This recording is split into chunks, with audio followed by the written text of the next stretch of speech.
போகிறதுக்கு முன்னாடி நம்ம சேனலை சப்ஸ்கிரைப் பண்ணிக்கோங்க, மறக்காமல் பெல் பட்டனையும் ப்ரெஸ் பண்ணிக்கோங்க. இன்றைக்கி நம்ம பார்க்க போகிற ரெசிபி இன்ஸ்டண்ட்டாக செய்யக்கூடிய பிரேக்ஃபாஸ்ட் இல்லைனா டின்னர் ரெசிபி தாங்க. வாங்க எப்படி செய்யலான்னு பார்க்கலாம். ஒரு மிக்ஸி ஜாரில் 1/2 கப் ரவை, 1/4 கப் தயிர்,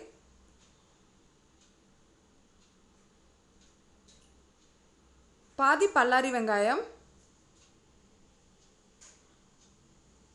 2 பச்சை மிளகா, 1/4 டீஸ்பூன் இஞ்சி பேஸ்ட்டு, நீங்கள் இஞ்சி துண்டு கூட சேர்த்துக்கலாம். தேவையான அளவு உப்பு சேர்த்து இதை அரைச்சி எடுத்துக்கலாம். அரைச்சி எடுத்தாச்சு. இதில் 2 டேபிள் ஸ்பூன் கோதுமை மாவு சேர்த்துக்கலாம்.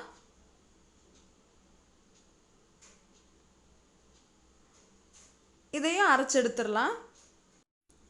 அரைச்ச மாவில் 1/4 டீஸ்பூன் சோடா உப்பு சேர்த்து கலந்து விட்டுடலாம். கல் சூடானதும் ஊத்தாப்பம் மாதிரி ஊற்றி எடுத்துக்கோங்க.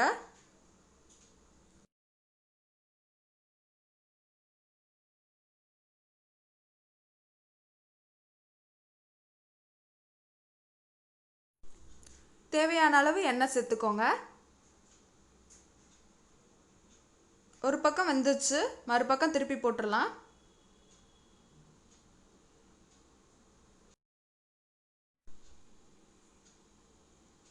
ரெண்டு பக்கமும் நல்லா வெந்துச்சு. நம்மளுடைய ரெசிபி ரெடி ஆகிடுச்சுங்க.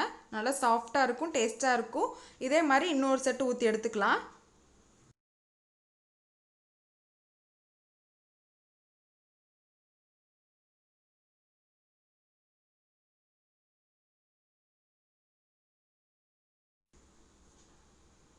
இப்போது இதில் பல்லாரி வெங்காயம் சின்ன சின்னதாக நறுக்கி வச்சுருக்கேன், அதை சேர்த்துக்கிறேன்.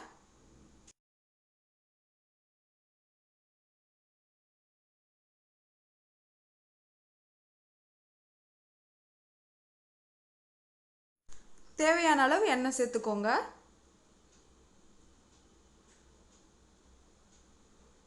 ஒரு பக்கம் நல்லா வெந்துச்சு, மறுபக்கம் திருப்பி போட்டுடலாம்.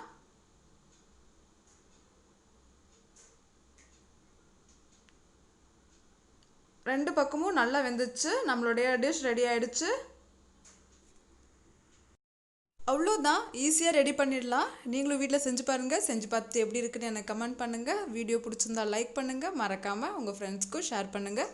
தேங்க்யூ.